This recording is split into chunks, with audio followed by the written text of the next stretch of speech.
Bueno, muchísimas gracias por todas las personas que habéis querido juntar aquí de nuevo un mes más en una nueva sesión del ciclo de poesía que quise escribir. Ya sabéis que aquí la cosa es muy telegramática, pero como veo algunas caras nuevas y eso, recuerdo que María Elena y el Uro la pueden invitar en esta sesión. Como ninguna otra de las poetas que han pasado por aquí, no va a leer poemas suyos. Porque al final a lo mejor la dejemos que lea el que nos ha regalado para la postal. También luego al final porque el ciclo está concebido como para que la gente que pasa, los autores que pasan, lean aquellos poemas que desde la quizá primera vez que los escribieran quisieron haber escrito ellos, desde la primera vez que los leyeron. Entonces, pues la selección que María Elena ha preparado, al menos de autores, yo creo que para alguna gente va a estar así jugosa la cosa de descubrir a nuevos autores, muchos del ámbito así de la poesía anglosajona que ella conoce bien. Y luego ya, bueno, gente más conocida ya me comentaréis si conocía ya todos los autores de las que ha leído, si alguno ha sido un poco revelación. Ella estará también encantada de daros más pistas de alguno que os haya podido hacer más tirín. Y poco más. María Elena Iberola, para quien no la conozca, pues nació hace 30 años en Torredonjimeno, pero está afincada aquí en Granada. Investigadora en la UGR, prepara una tesis sobre la poeta canadiense Anne Carson y como poeta tiene 2 libros de poesía hasta la fecha, El agua y la sed, que fue el premio Antonio Carvajal, publicado en Hiperión en el año 2015, y Los días eternos, publicado en Rial, fue el famoso premio Adonai 2019, se publicó en 2020. Y aparte de recibir el premio Adonai, luego, un año posteriormente a su publicación, recibió nada más y nada menos que el Premio Nacional de Poesía Joven, Miguel Hernández, que está muy bien dotado y un gran reconocimiento por parte del Ministerio de Cultura del Estado español. Así que poco más os digo, porque como veis el currículum, aunque sea con solo dos libros publicados y esa juventud engañosa, hoy estamos con una persona que sabe mucho de lo que sabe, de poesía, y seguro que ha preparado una selección maravillosa. Muchas gracias por querer estar hoy aquí con nosotros en el pueblo, en vez de en ciudades. Espero que lo disfrutemos. Muchas gracias.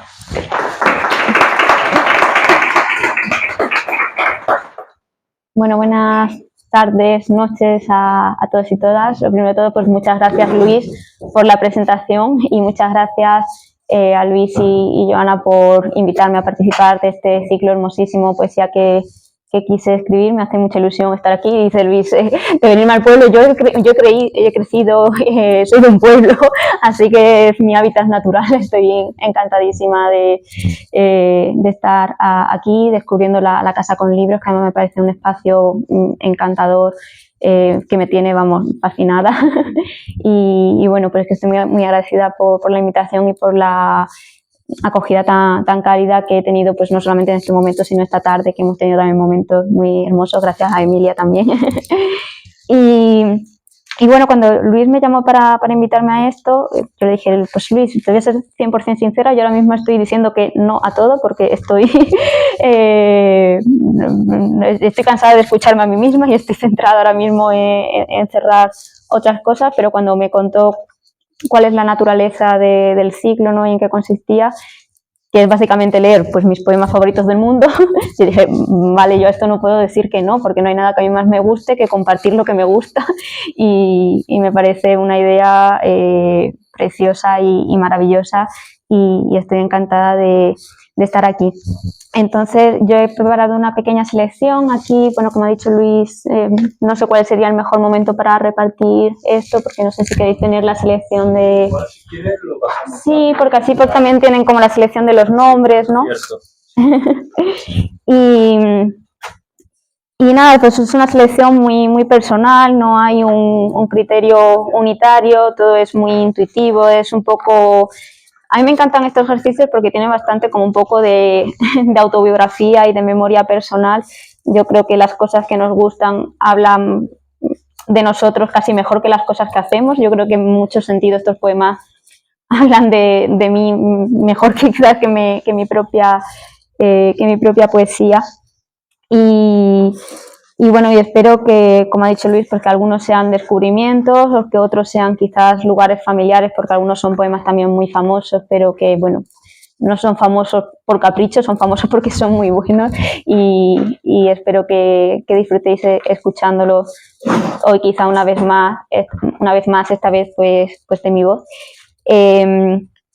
Y bueno, pues antes de empezar realmente no sabía muy bien cómo ordenarlos. El orden de la postal es bastante azaroso porque fue un poco el orden en que se me fueron ocurriendo. Ahora pensándolo de cara al recital, los he ordenado un poco biográficamente, entonces pues bueno, el orden no es muy relevante para vosotros y vosotras. Para mí ha sido como también una forma de ordenar mi memoria, ¿no? Del momento en el tiempo en que fui descubriendo estos poemas y me pareció que era como el itinerario más bonito y más personal y que más justicia hace, creo, también como a la idea del recital en sí mismo. Y voy a empezar leyendo un par de poemas de Roberto Juarroz, que a mí cuando me preguntan cómo empecé a escribir poesía o cómo empecé a leer poesía, ¿no? qué autores me han marcado, siempre es el primer poeta para el que tengo un recuerdo, porque para mí con Roberto Juarroz empieza la poesía o una forma de entender la poesía que arrastro hasta la fecha. Es un poeta argentino y tiene una obra fantástica que se recoge en un volumen que se llama Poesía Vertical, porque todas sus obras se llaman Poesía Vertical, segunda Poesía Vertical, tercera Poesía Vertical, y es una poesía aparentemente sencilla en su sintaxis o en su lengua, ¿no? Pero tiene algo para mí enigmático, ¿no? En su concepción, porque es una poesía como, para mí es el equivalente a un cuadro de Escher, estos cuadros, ¿no? De la mano que se pinta a sí misma o de las escaleras que desembocan en otras escaleras, ¿no? Y que trazan paradojas imposibles. Pues para mí eso es la poesía de Roberto Juarroz, y yo la primera vez que la leí quedé fascinada y es un poeta que me acompaña hasta el día de hoy. Y os voy a leer pues dos de mis poemas favoritos. El primero es el primerísimo que leí de él, el primer poema de la primera Poesía Vertical, y el segundo es el primer poema de la sexta Poesía Vertical, que son dos poemas en los que pienso cada 2 por 3, la verdad. y espero que os gusten si no los conocíais. Una red de mirada mantiene unido al mundo, no lo deja caerse. Y aunque yo no sepa qué pasa con los ciegos, mis ojos van a apoyarse en una espalda que puede ser de Dios. Sin embargo, ellos buscan otra red, otro hilo, que anda cerrando ojos con un traje prestado y descuelga una lluvia ya sin suelo ni cielo. Mis ojos buscan eso que nos hace sacarnos los zapatos para ver si hay algo más sosteniéndonos debajo, o inventar un pájaro para averiguar si existe el aire, o crear un mundo para saber si hay Dios, o ponernos el sombrero para comprobar que existimos.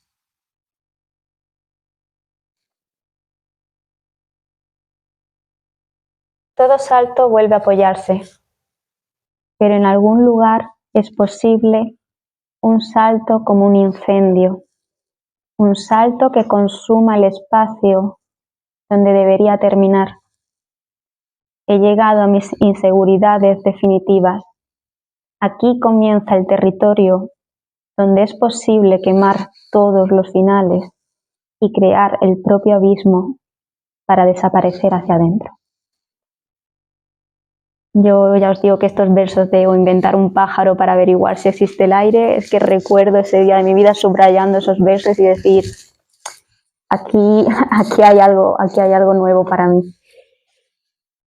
El siguiente poeta que os he traído es Robert Frost, poeta norteamericano, y os he traído de hecho un poema muy famoso suyo, The Road Not Taken. Y yo no tengo un recuerdo, igual que tengo un recuerdo muy exacto de cuando leí a Juan Ros por primera vez.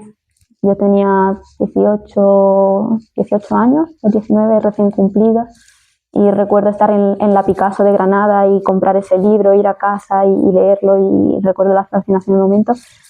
A Robert Frost no recuerdo en qué momento lo empecé a leer, pero recuerdo que este poema me acompañó mucho en unos años de mi vida en los que, bueno, pues yo estaba tomando caminos inusitados, porque pues, alguno aquí, si me conocéis, pues sabéis que yo empecé estudiando matemáticas y luego me cambié a estudiar literatura y yo me recuerdo en estos años de estar como un poco en el filo de tomar decisiones importantes, pensando mucho en este poema.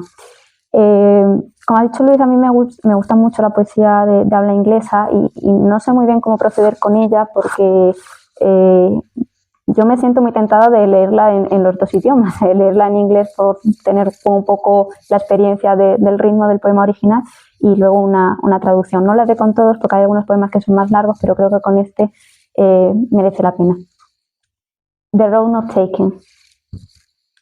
Two roads diverge in a yellow wood, and sorry I could not travel both, and be one traveler, long I stood, and looked down one as far as I could, to where it bent in the undergrowth, then took the other as just as fair, and having perhaps the better claim, because it was grassy and wanted wear, though as for that the passing there had warned them really about the same, and both that morning equally lay, in leaves no step had trodden black. Oh, I kept the first for another day, yet knowing how way leads on to way, I doubted if I should ever come back. I shall be telling this with a sigh, somewhere ages and ages hence. Two roads diverged in a wood and I took the one less traveled by, and that has made all the difference. El camino no elegido, una traducción de Andrés Catalán. Dos caminos se abrían en un bosque amarillo, y triste por no poder caminar por los dos, y por ser un viajero tan solo, un largo rato me detuve y puse la vista en uno de ellos, hasta donde al torcer se perdía en la maleza. Después pasé al siguiente, tan bueno como el otro, posiblemente la elección más adecuada, pues lo cubría la hierba y pedía ser usado, aunque hasta allí lo mismo a cada uno los había gastado el pasar de la gente. Y ambos por igual los cubría esa mañana una capa de hojas que nadie había pisado. El primero dejé mejor para otro día, aunque tal y como un paso aventura el siguiente, dudé si alguna vez volvería a aquel lugar. Seguramente esto lo diré entre suspiros, en algún momento dentro de años y años. Los caminos se abrían en un bosque, elegí el menos transitado de ambos, y eso supuso toda la diferencia.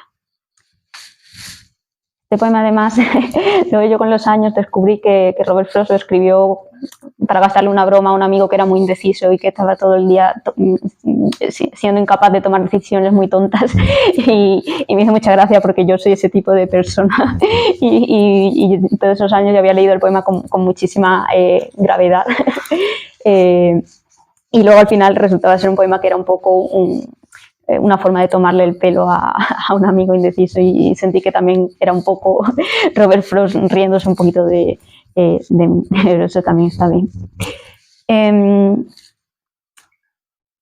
A continuación he traído unos poemas de Mark Strand, que Mark Strand tiene muchos poemas que a mí me habría gustado escribir yo, la verdad, es un poeta con el que a veces siento una conexión muy fuerte, no con toda su poesía, pero con algunos poemas en particulares. Y de hecho antes me estaban preguntando Emilia y Joana, ¿no? ¿Qué poema me habría gustado escribir a mí? Creo que de todos los que he traído, este que voy a leer ahora, que se titula Keeping Things Whole, es uno que me habría encantado escribir yo. Keeping things whole. In a field, I am the absence of field. This is always the case. Wherever I am what is missing. When I walk, I part the air, and always the air moves in to fill the spaces where my body's been. We all have reasons for moving. I move to keep things whole. Y voy a leer una traducción de Eduardo Chirinos, que traduce el título como Mantener las cosas juntas. En el campo soy la ausencia de campo. Siempre es así. Donde quiera que esté, soy lo que falta. Cuando camino, parto el aire y siempre vuelve el aire a ocupar los espacios donde estuvo mi cuerpo. Todos tenemos razones para movernos. Yo me muevo para mantener las cosas juntas. A mí este poema me parece muy difícil de traducir. No por nada, porque creo que conceptualmente, ¿no?, el contenido es sencillo, pero ocurre una cosa, ¿no?, entre el inglés y el español, es que el inglés tiene muchísimas palabras monosilábicas y eso permite un ritmo súper minimalista, muy conciso, muy compacto, que en el español necesariamente requiere de despliegue, ¿no? Y estos versos finales, I move to keep things whole, tiene como un ritmo súper sintético que a mí siempre me recuerda como a un movimiento de llave en cerradura, que creo que participa del sentido del poema, ¿no? Porque al final está presentando a un sujeto que de alguna forma es esa llave que está completando un hueco que ha sido hecho expresamente para sí. Y claro, ese ritmo, ¿no?, tan de percusión, tan puntuado, ¿no?, que tiene en inglés, es imposible mantenerlo en el español, pero creo que la traducción de Eduardo Chirinos es muy buena y me gusta, ¿no?, este cambio de, en vez de traducir literalmente, mantener las cosas completas, elige mantener las cosas juntas, y esa es una decisión bonita porque rescata como este sentido del poema, de esta idea del yo como una especie de pegamento del mundo, ¿no?, una especie de pieza que falta y que permite establecer una conexión entre las demás cosas. De Mark Strand he traído también otro poema que en porque bueno, yo a Mark Strand lo he leído en una antología que tengo en una edición en inglés. Entonces, pues bueno, de algunos poemas tengo localizadas traducciones y hay otros poemas de los que no tengo localizadas traducciones. Y este es uno de mis poemas favoritos, pero no encontré ninguna, no lo he encontrado traducido. No digo que no lo esté, pero no lo he localizado. Entonces, casualmente es un poema que yo no soy traductora y no, por lo general no hago ejercicios de traducción, pero bueno, hay un par de poemas que he traído con traducción propia que he hecho yo tímidamente, no con vocación de publicar, pero sí con vocación de compartir y espero que dentro de su imperfección logren comunicar pues lo que a mí me emociona de estos poemas. Lo leo primero en inglés, se titula Giving Myself Up. I give up my eyes, which are glass eggs. I give up my tongue. I give up my mouth, which is the constant dream of my tongue. I give up my throat, which is the sleep of my voice. I give up my heart, which is a burning apple. I give up my lungs, which are trees that have never seen the moon. I give up my smell, which is that of a stone traveling through rain. I give up my hands, which are 10 wishes. I give up my arms, which have wanted to leave me anyway. I give up my legs, which are lovers only at night. I give up my buttocks, which are the moons of childhood. I give up my penis, which whispers encouragement to my thighs. I give up my clothes, which are walls that blow in the wind, and I give up the ghost that lives in them. I give up, and you'll have none of it because already I'm beginning again without anything. Y yo lo he traducido como renunciar a mí mismo. Renuncio a mis ojos, que son huevos de cristal. Renuncio a mi lengua. Renuncio a mi boca, que es el sueño constante de mi lengua. Renuncio a mi garganta, que es la manga de mi voz. Renuncio a mi corazón, que es una manzana ardiendo. Renuncio a mis pulmones, que son árboles que no vieron la luna. Renuncio a mi olor, que es el de una piedra atravesando un chubasco. Renuncio a mis manos, que son 10 deseos. Renuncio a mis brazos, que de todas formas me iban a abandonar. Renuncio a mis piernas, que son amantes tan solo de noche. Renuncio a mis nalgas, que son las lunas de la niñez. Renuncio a mi pene, que alienta mis muslos en susurros. Renuncio a mis ropas, que son paredes que vuelan con el viento. Y renuncio al fantasma que vive en ellas. Renuncio, y nada será para vosotros, porque ya estoy empezando de nuevo sin cosa alguna.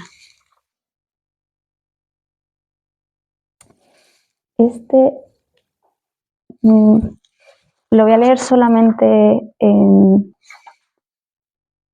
bueno, lo voy a dejar para el final porque es un poema bastante largo y realmente es un poema muy famoso, entonces pues tampoco quiero abusar del tiempo y se trataba de un poema de T.S. Eliot, de Hollow Men, traducido en español por José María Valverde como Los hombres huecos. Es que realmente no es un poema que son varios poemas porque es un poema largo, tiene varias secuencias, entonces en principio lo voy a reservar para el final si vamos bien de tiempo, y si no, pues estoy segura de que ese es un poema que muchos aquí conocéis y que habéis leído y disfrutado porque es un poema impresionante. Pero voy a leer primero, voy a seguir y voy a leer ahora un poema de Paul Celan. Paul Celan es un poeta judío de origen romano, pero que fue célebre por escribir sobre la experiencia terrible, ¿no? del holocausto judío en alemán, que era la lengua de los asesinos, porque el alemán era la lengua materna de su madre, ¿no? Y ahí había un gesto político.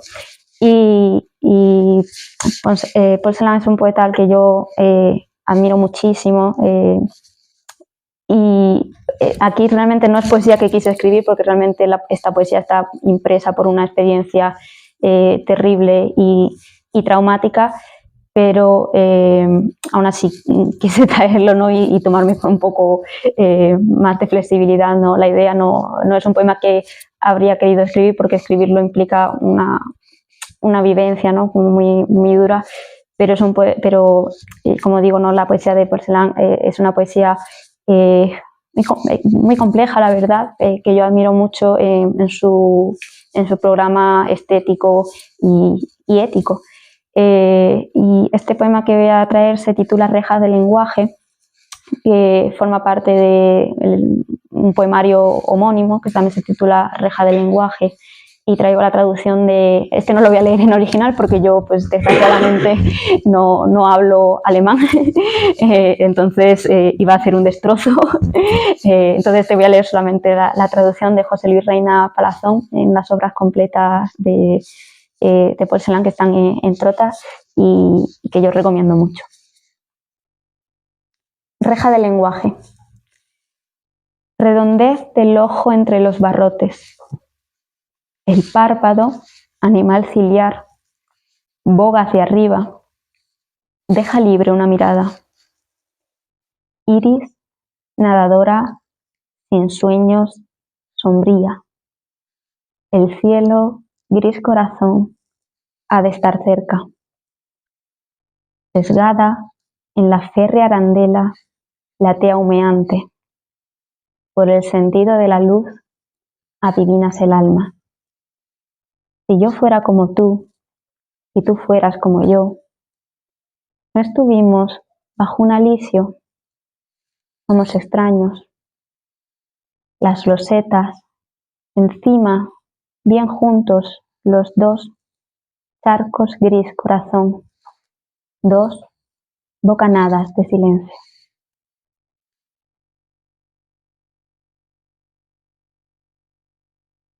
Y sigo con una de mis poetas favoritas, Emily Dickinson, también una poesía muy misteriosa, muy enigmática, muy marcada por la negatividad, que creo que esto es algo que sí, antes he dicho que no había un criterio común, pero creo que realmente sí que hay algo común en casi todos los poetas, en casi todos los poemas que a mí me interpelan y me impresionan y dejan como este rastro de me habría gustado tener esta idea, no me habría gustado pensar de esta manera, tanto el mundo como el lenguaje del poema y este hilo común es de alguna forma una marca negativa, que es algo muy difícil de explicar en qué consiste lo negativo, pero es algo que cuando está en un poema lo reconoces y esto está muy presente en la poesía de Emily Dickinson y he traído dos poemas. Este primero, este sí lo voy a leer también en inglés porque el ritmo de los poemas de Emily Dickinson también es una cosa muy especial desde mi punto de vista, aunque bueno, pues yo pido disculpas también porque mi inglés tampoco es perfecto, pero bueno, por lo menos da la intención de compartir esta experiencia rítmica que no siempre o casi nunca se puede mantener, ¿no? con las traducciones.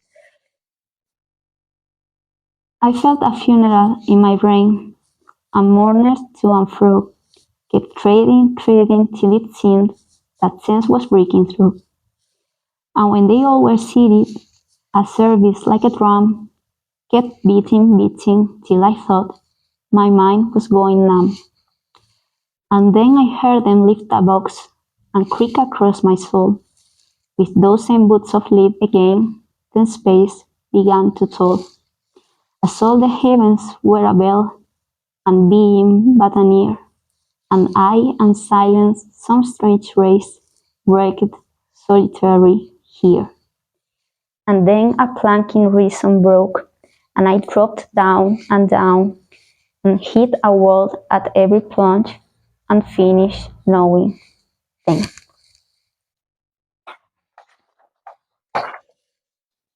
Y en español, con traducción de Silvina Ocampo, dice: sentí un funeral en mi cerebro, los deudos iban y venían, arrastrándose, hasta que pareció que el sentido se quebraba totalmente.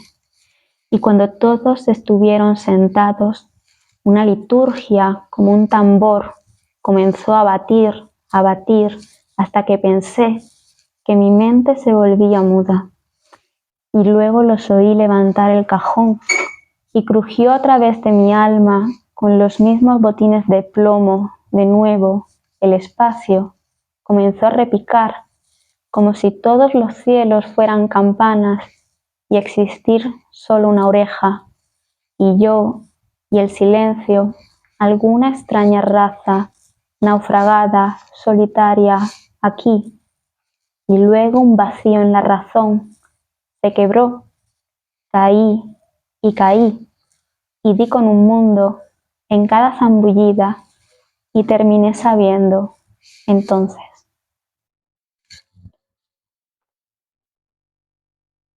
Y otro poema de Emily Dickinson, más cortito, pero en su brevedad me parece que tiene algo súper ingenioso, me parece un poema magnífico que a la vez es misteriosísimo y simpático.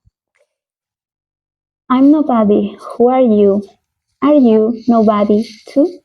Then there's a pair of us, don't tell.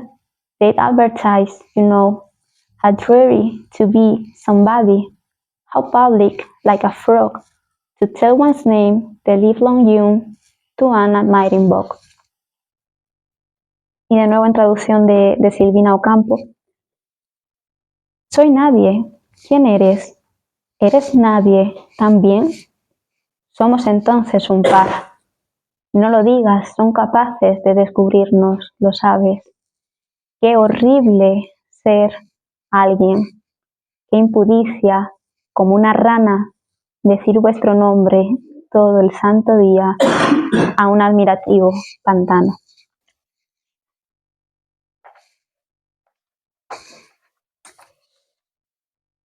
Siguiendo un poco con la tradición norteamericana, os he traído también un poema de Elizabeth Bishop, que es una poeta a la que yo curiosamente no he leído mucho, pero este poema llegó a mi vida en verano de 2020, en un momento en el que resonó mucho con mi experiencia en ese entonces, atravesando pues una serie de duelos. Es un poema también bastante popular, quizá lo hayáis leído en algún momento, pero me parece que hay poetas de los que realmente habría querido escribir toda su poesía y he hecho como una pequeña selección, ¿no?, de mis poemas favoritos. Pero este es en particular un poema, ¿no?, que me gusta mucho porque me parece que compacta mucho, que compacta muy bien lo que es la experiencia de la pérdida, recogiendo simultáneamente como un poco el sentido trágico de esta, pero desde un punto pero con un tono sutilmente irónico, y creo que es un poema que me encuentro yo misma recitando mentalmente de vez en cuando, porque tiene como esta pequeña este pequeño epigrama, por así decir,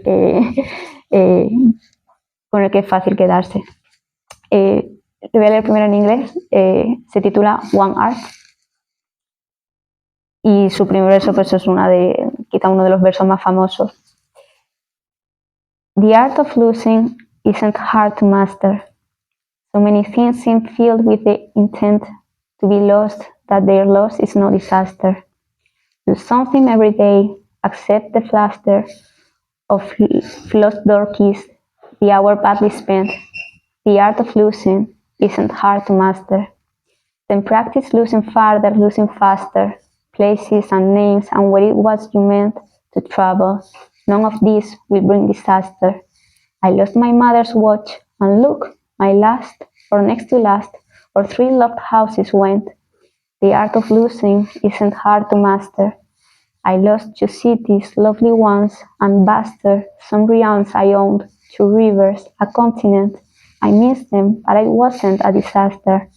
Even losing you, the joking voice, a gesture I love, I shan't have lied. It's evident the art of losing's not too hard to master, though it may look like, bright it, like disaster.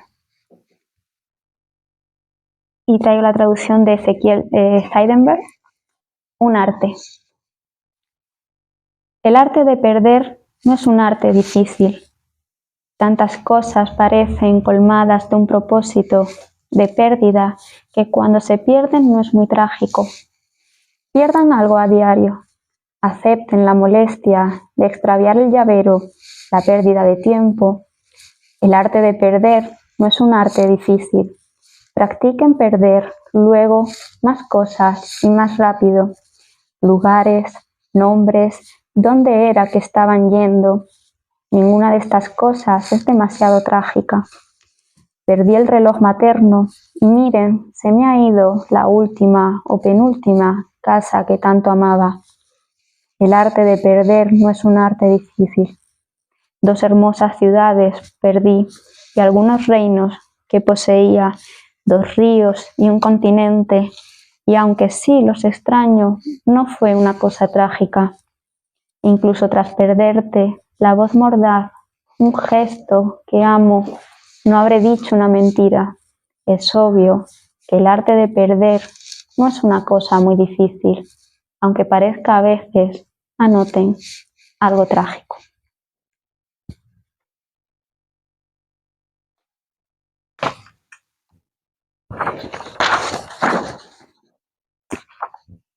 Este poema es de una poeta inglesa contemporánea, Alice Oswald. Esta poeta sí quizás sea menos conocida para muchos de vosotros y vosotras, porque está muy poco traducida en España. Yo creo que en España, si no me equivoco, solamente hay traducido uno de sus libros, que se llama Woods, etc. En español está traducido en pretextos como Bosques, etc. Y a mí es una poeta que me encanta. Tiene una poética de la naturaleza con una mirada introspectiva que a mí me conmueve y me sorprende a partes iguales. Y el poema que traigo es de su primera colección, que se titula el libro de Singing the Capstone Steel, y este no está traducido en español. Y este sí que es verdad que no he encontrado ninguna traducción, así que es un poema que hace unos meses traduje un poco por placer en mi tiempo libre, y voy a leerlo en inglés, y mi traducción, que de nuevo pues no, probablemente no sea muy buena, pero espero que al menos sirva para, para compartirlo. Sea Sonnet. A field, a sea flower, 3 stones, a style. Not one thing close to another throughout the air. The cliffs uplifted lawns. You and I walk light as weaker in virtual contact. Prepositions lie exposed. All along, the swimmer is deeper than the water. I have looked under the wave. I saw your body floating on the darkness. Oh, time and water cannot touch, not touch, only a blob far out. Your singularity and the seas, inalienable currents flow at angles. And if I love you, this is incidental, as on the sun one blue towel, one white towel. Soneto del mar. Un prado, una flor marina, 3 piedras, un escalón. Ni una cosa cerca de otra, en todo el aire. La hierba alzada del acantilado, tú y yo andamos ligeros como mimbre en contacto virtual. Preposiciones expuestas, de continuo, y en nada es más profundo que el agua. He mirado bajo la ola, vi tu cuerpo flotando en lo oscuro. Oh, el tiempo y el agua no se pueden tocar, no tocar, solo un borrón lejano. Tu singularidad y las inalienables corrientes del mar fluyen en ángulo. Y si te quiero, es algo incidental, como en la arena una toalla azul, una toalla blanca. Bueno, y ahora traigo una poeta que no podía no traer, porque es la poeta sobre la que yo hago mi tesis, con lo que es la poeta a la que llevo leyendo y dedicándole mi vida básicamente en los últimos 3 o 4 años. Anne Carson, que supongo que sí, que muchos sí la conocéis, porque bueno, creo que también es una poeta muy popular aquí en España, sobre todo en los últimos años, desde que le dieron el premio Princesa de Asturias en 2020. Lo que pasa es que creo que mis poemas favoritos de Carson pues muchas veces no son los más, los más populares, y creo que es el caso de este, que es un poema para mí impresionante. Es un poema ensayístico, entonces es un poema, este sí es bastante extenso, entonces este no lo he traído en inglés porque sería ya muy largo leerlo en inglés y en español.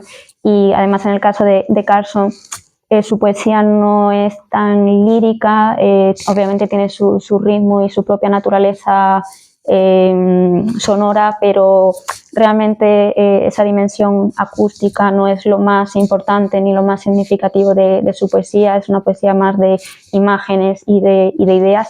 Entonces, bueno, pues sumado eso a que el poema es muy extenso, pues he optado por traerlo solamente en español, en traducción de Jordi Doce, que es el traductor del libro en el que se encuentra este poema, que se titula el libro Hombres en sus horas libres. Está en pretexto, yo lo recomiendo muchísimo, me parece un poemario impresionante.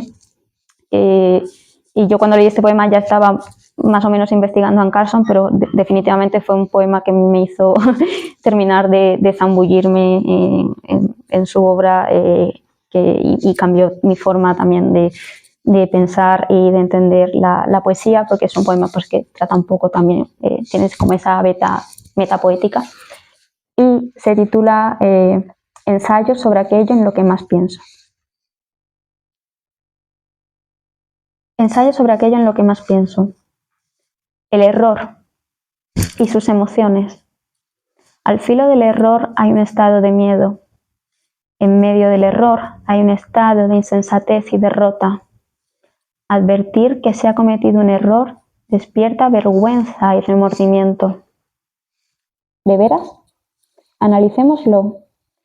Mucha gente, incluido Aristóteles, considera el error un suceso mental interesante y valioso. En su análisis de la metáfora en la retórica, Aristóteles señala que hay 3 clases de palabras: desconocidas, específicas y metafóricas.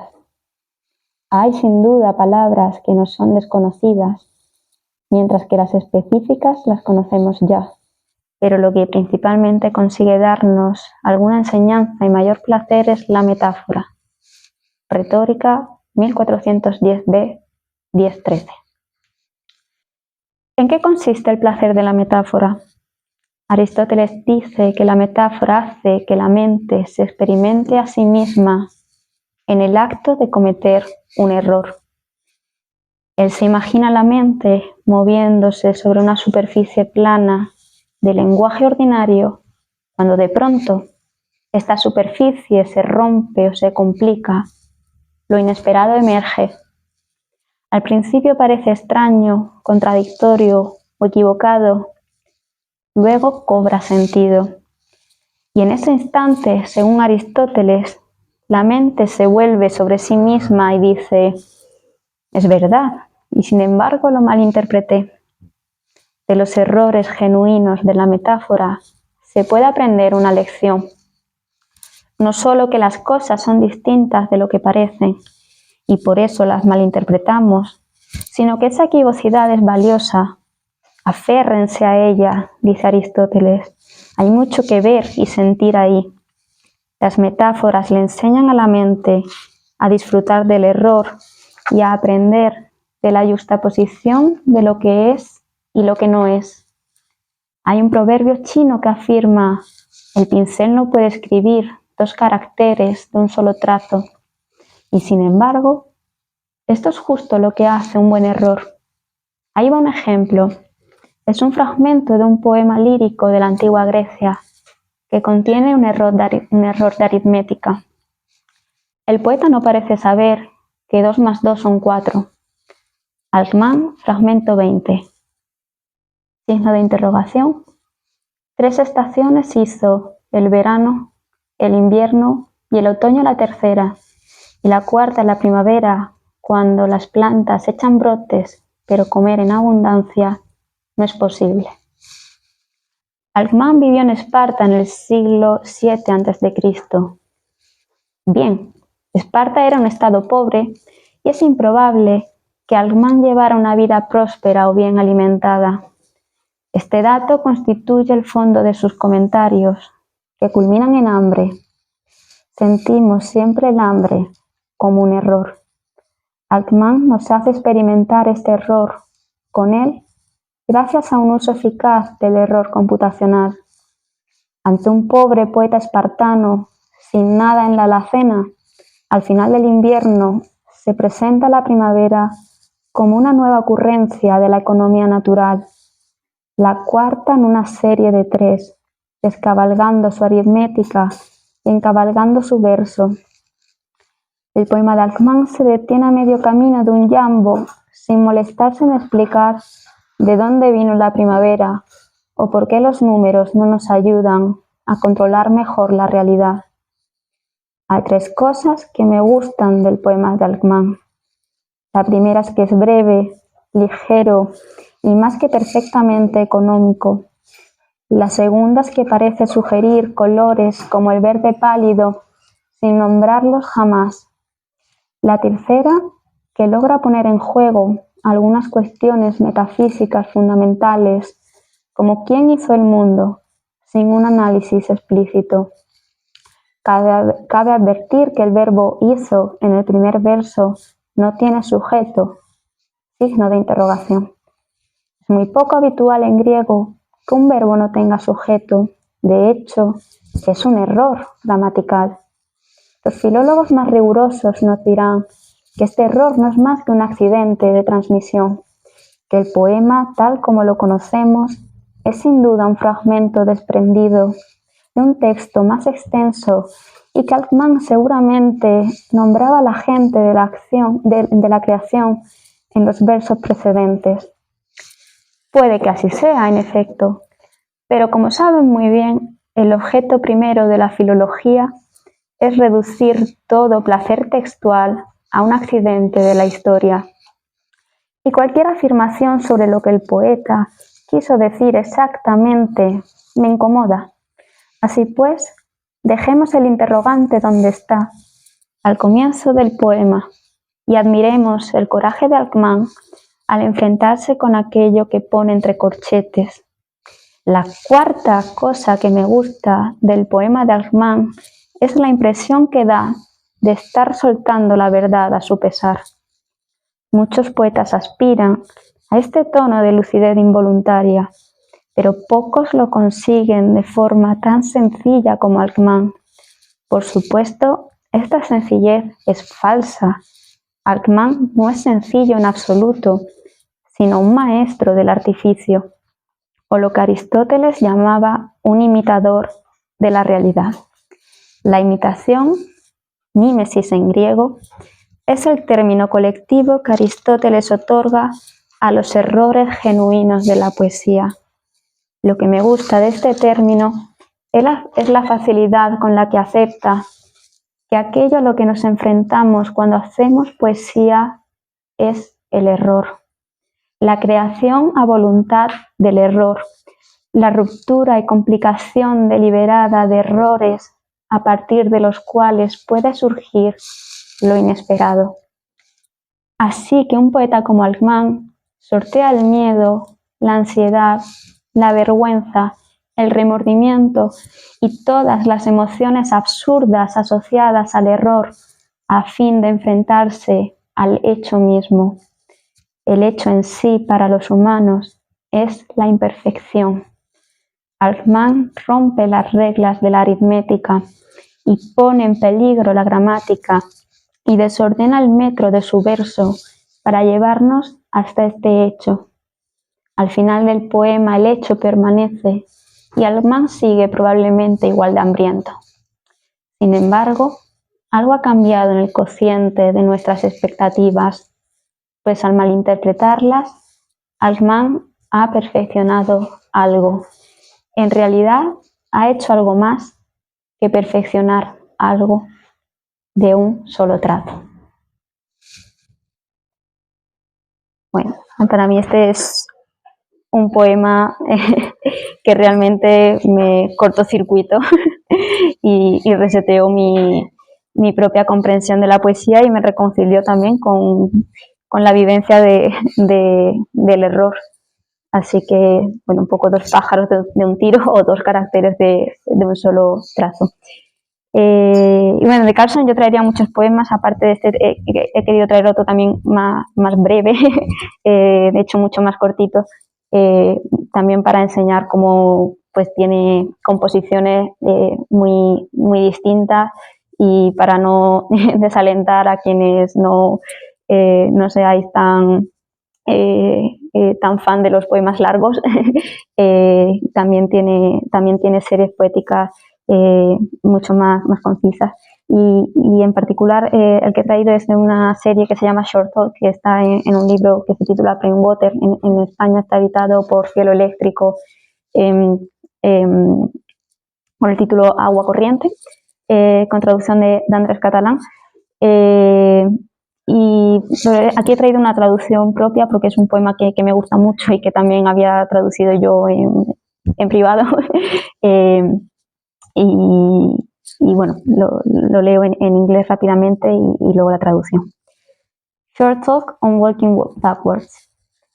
My mother forbade us to walk backwards. That is how the dead walk, she would say. Where did she get this idea? Perhaps from a bad translation. The dead, after all, do not walk backwards, but they do walk behind us. They have no lungs and cannot call out but would love for us to turn around. They are victims of love, many of them. Breve charla sobre caminar hacia atrás. Mi madre nos prohibió caminar hacia atrás. Así es como andan los muertos, nos decía. ¿De dónde se sacó esta idea? Quizá de una mala traducción.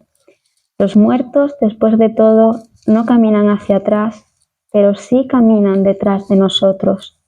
Carecen de pulmones y no pueden llamarnos, pero les encantaría que nos diéramos la vuelta. Son víctimas del amor, muchos de ellos. Bueno, es que a Carlson pues la adoro y además es una poeta pues que por trabajo conozco muy bien, pero me parecía como que estos dos poemas también eran muy representativos de su poética, porque al fin y al cabo pues ya habéis visto que son poemas poco al uso, porque sobre todo el primero, ¿no? Porque ella siempre hibrida lo tradicionalmente poético con otras formas, con otro género, y tiene muy pocos poemas que sean líricos en un sentido convencional, ¿no? El primero que he traído es una poetización de un ensayo, ¿no? o un poema ensayístico, y el segundo pues es un poema en prosa, que es una forma con la que estamos ya más familiarizados, pero que no deja de ser también una forma poética que históricamente participa, ¿no? de este ejercicio de extrañar la lírica en un sentido tradicional. Y no sé cómo vamos de tiempo.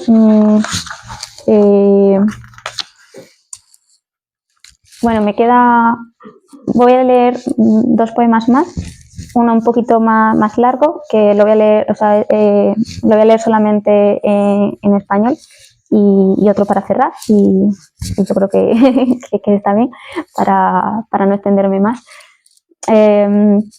Este que he traído es un poema de Wallace Stevens, también es un poeta norteamericano. Lo voy a leer solamente en español, porque realmente es un poema es musical, ¿no? Pero bueno, es más icónico que musical, o lo que prevalece, o el interés poético desde mi punto de vista reside más en las imágenes que crea, entonces creo que eso sobrevive bien a la traducción. Y este es un poema que yo descubrí no leyendo a Wallace Stevens, que luego lo leí años más tarde, sino en un ensayo sobre poesía de Mariano Peiró, que es otro poeta que a mí me gusta mucho. No he traído ningún poema suyo, pero también lo recomiendo. Y tiene un ensayo que está muy bien, sobre todo para quien se esté introduciendo por primera vez en la poesía, que se llama Tensión y Sentido. Y uno de los poemas que analiza o que comenta o que complementa su argumentación es este poema maravilloso de Wallace Stevens, que a mí sin duda me habría encantado escribir, sino algo parecido o con esta idea magnífica que vertebra el poema, que se titula 13 maneras de mirar un mirlo, y es que ya el propio título para mí es un ejercicio poético sin igual, ¿no? Porque al fin y al cabo para mí la poesía es también buscar maneras y maneras de mirar desde ángulos distintos y tratar de agotar todas las imágenes del mundo, y me parece que esa idea, ¿no? sobre la que se estructura este poema es fantástica. Y traigo pues una traducción de Janina Audicio. 13 maneras de mirar un mirlo. 1. Entre 20 montañas de nieve, la única cosa que se movía era el ojo del mirlo. 2. Yo era el de los 3 sentires, como un árbol que contiene 3 mirlos. 3. El mirlo giraba en los vientos de otoño, una parte pequeña de la comedia. 4. Un hombre y una mujer son uno. Un hombre y una mujer y un mirlo son uno. 5. No sé qué preferir, la belleza de los acentos o la belleza de las insinuaciones, el mirlo silbando o el instante después. 6. El hielo ocupó la gran ventana con su vidrio bárbaro. La sombra del mirlo la atravesaba una y otra vez. El ánimo trazaba en la sombra una razón indescifrable. 7. Pobres hombres de Haddam, ¿por qué imaginan pájaros dorados? ¿No ven cómo el mirlo vaga entre los pies de sus mujeres? 8. Conozco tonos ilustres y ritmos lúcidos, ineludibles, pero conozco también que el mirlo pertenece a lo que conozco. 9. Cuando el mirlo se apartó de la vista, señaló el margen de uno de los tantos círculos. 10. Ante la imagen de los mirlos volando en una luz verde, aún las madamas de la armonía gritarían agudamente. 11. Él viajaba por Connecticut en un coche de vidrio. Una vez el miedo lo atravesó por confundir la sombra de su equipaje con los mirlos. 12. El río se estremece, el mirlo estará volando. 13. Fue de noche toda la tarde, nevaba, iba a seguir nevando. El mirlo se posó en el cedro en lo más alto. Y bueno, siguiendo, para mí es un poema que tiene como algo a la vez muy visual, pero a la vez también algo muy, muy enigmático. Y creo que este último con el que cerrar también tiene algo de enigmático. Realmente este último es un poema tramposo porque es un poema que tiene como objetivo, como intención, dejaros con ganas de seguir leyendo, porque es el primer poema de un libro que a mí me encanta, que es Los secretos del bosque de Clara Janés. Y realmente el libro es una secuencia poética. Los poemas funcionan individualmente, sí, pero funcionan mucho mejor como conjunto, porque cuentan una especie de relato poético.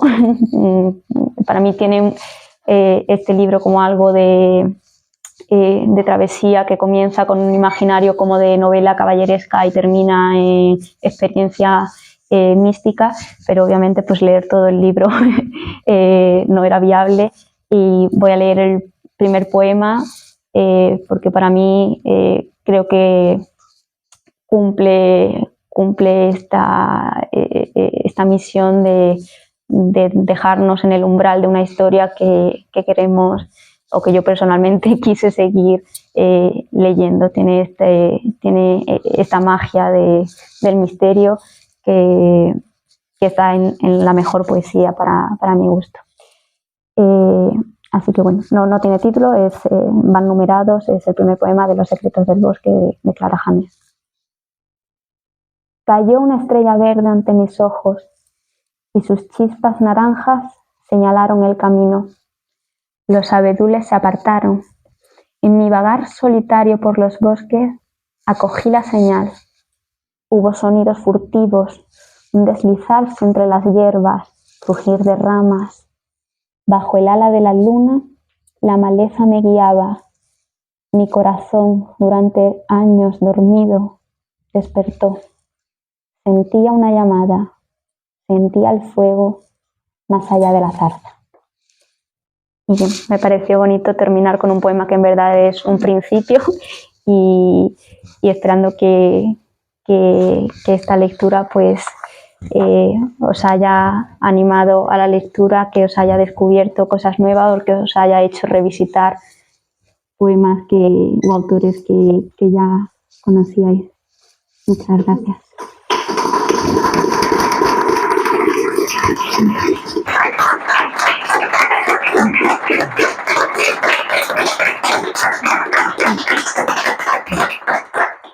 Gracias, Marilena. Como leería como ya último final tu poema, ya sí. Lo dejamos. Yo lo leo, aunque después leer lo propio después de haber leído tantos poemas maravillosos siempre hace un poco de cura de humildad. Pero bueno, espero... También la amiga pueda, a lo mejor, si quiere tirar del rastro, sirva de pista para también poder leer tu... Por supuesto, ojalá. Bueno, este poema es un inédito de lo que estoy escribiendo ahora y en parte no de manera explícita, pero bueno, espero que de manera indirecta e inconsciente haya algo, aunque sea un rastro nimio de algo de lo que he leído esta noche. Se titula Manicomio frente al mar. En un manicomio frente al mar, una mujer otea el horizonte. Se interroga por la línea que limita mar y cielo. La ve. ¿De verdad la ve? Contempla el paisaje como un vaso de agua enalzado. Un levísimo corte divide en dos la transparencia. Sumerge los ojos en una brecha imaginaria. La cosa azul, la palabra azul, hurga en busca de la quiebra, rastro de una cicatriz que pudiera tal vez reabrirse, despegar los labios cosidos, recuperar el habla, decir, esto es real, esto ilusión. Medio dormida, desea arrancarse el rostro a jirones. En un manicomio frente al mar, una mujer sueña con mojarse los pies.